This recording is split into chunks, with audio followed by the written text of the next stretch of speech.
ख़वातीन जो urology clinic के अंदर आती हैं पेशाब के मसाइल के साथ, ख़ास तौर पर पेशाब का बार बार आना, पेशाब का रुक रुक कर आना, ज़ोर लगाना और साथ में पेशाब का लीक होना, ऐसी कंडीशन में ज़रूरी होता है कि पेशाब की जगह का अच्छी तरीके से मुआयना किया जाए, ख़ुसूसी तौर पर जो ओल्ड एज फ़ीमेल्स होती हैं उनके अंदर।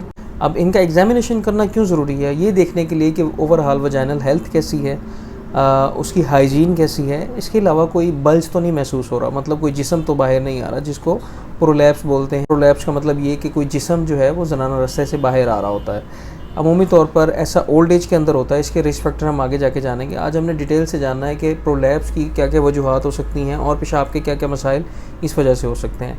अस्सलाम वालेकुम, welcome to Urotalks with doctor Haris. मेरा नाम डॉक्टर मोहम्मद सिद्दीक हारिस है और मैं कंसल्टेंट यूरोलॉजिस्ट हूँ। ऐसी ओल्ड एज फीमेल जिनको पेशाब के बहुत ज़्यादा मसाइल होते हैं, जब एग्जामिनेशन किया जाता है तो पता चलता है कि इनका कोई प्रोलैप्स का मसला है या मतलब कोई जिस्म बाहर आ रहा होता है। सबसे ज़्यादा जो इसकी वजह होती है वो है सिस्टोसील, मतलब मसाना इतना कमज़ोर हो जाता है कि वो ज़नाना रस्ते से बाहर उसका कुछ पोर्शन आके प्रेस कर रहा होता है, पेशाब के मसाइल करा रहा होता है। इसके अलावा यूट्रस भी आ सकता है और कुछ केसेस के अंदर जो है वो आंत का कुछ हिस्सा भी हर्निएट करके वजाइना के थ्रू बाहर आ सकता है। उम्मीद तौर पर ये उन ख़वातीन हज़रात में होता है जिनके अंदर जो नीचे मसल्स हैं वो बहुत ज़्यादा वीक होते हैं।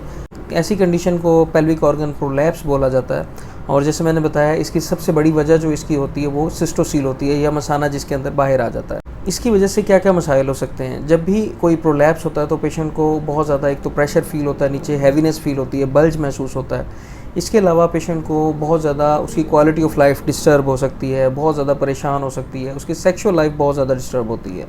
साथ साथ उसको पेशाब के मसाइल होते हैं, पेशाब का बार बार आना, रुक रुक कर आना और इसके अलावा पेशाब का लीक होना, खांसते हुए छींकते हुए लीक होना और कुछ केसेस के अंदर पेशाब की बंदिश भी हो सकती है जिसको फिर लेटर ऑन पेशाब की नाली लगाकर ठीक किया जाता है। तो ये तमाम मामलात जो हैं वो इसकी वजह से होते हैं और इससे पेशेंट का सेल्फ़ कॉन्फिडेंस जो है, ख़ुद एतमादी बहुत ज़्यादा मुतासिर होती है। पेशेंट डिप्रेशन में भी गए होते हैं इस मसले की वजह से। तो ये इतना ज़्यादा जो है गंभीर मसला होता है और इसको ट्रीट करना बहुत ज़्यादा ज़रूरी होता है। अब इसकी वजूहात क्या क्या हो सकती हैं? एक तो इसकी वजह यह है कि आपकी उम्र बहुत ज़्यादा है। जब भी उम्र ज़्यादा होती है तो नीचे के पट्टे जो है वो कमज़ोर हो जाते हैं। दूसरी वजह यह है कि अगर आपके अंदर हार्मोनल इम्बैलेंस है, वो अगर आपकी मेंसेस बंद हो गई है, मेनोपॉज हो गया है, उस सूरत में भी हो सकता है, या आपकी बच्चेदानी अगर रिमूव कर दी गई है उस सूरत में भी हो सकता है। इसके अलावा अगर आपका वज़न बहुत ज़्यादा है, इसके अलावा अगर आपकी प्रेगनेंसीज़ हैं काफ़ी ज़्यादा और ख़ास तौर पे बच्चे आपको एसपीडी से या नॉर्मल डिलीवरी से हुए हैं, अगर आप ऐसी कंडीशन से काफ़ी अरसे से मुतासिर हैं जिससे पेट का प्रेशर बढ़ जाता है, जैसे खांसना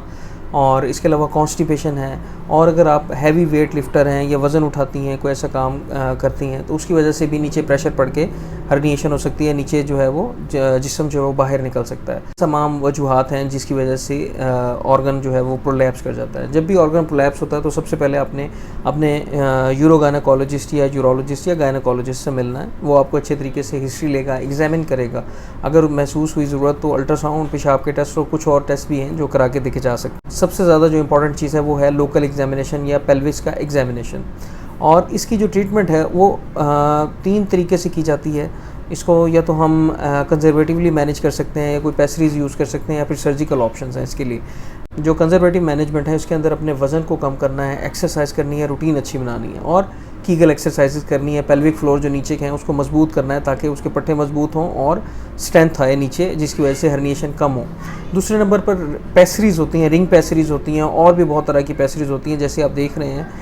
इनका इस्तेमाल करके भी आपकी जो मसाइल हैं उसको ठीक किया जा सकता है। इसको दिन में इस्तेमाल करते हैं और रात को रिमूव कर देते हैं। और तीसरी ऑप्शन जो है वो सर्जिकल है। सर्जिकल आपके पास जो ऑप्शन है उसके अंदर सर्जरी करके आपकी जो वजाइना है इसकी सपोर्ट को इंक्रीज़ कर दिया जाता है।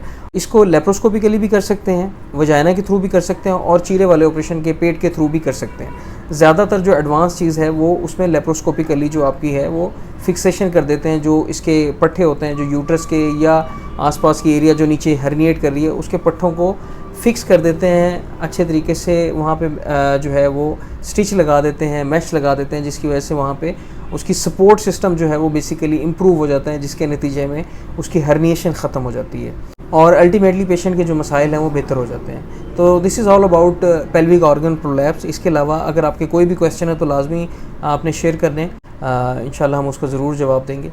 वीडियो को ज़्यादा से ज़्यादा लाइक करें, शेयर करें। अगर आपने चैनल सब्सक्राइब नहीं किया तो लाजमी सब्सक्राइब करें। अपना बहुत ख्याल रखें। अल्लाह हाफिज़।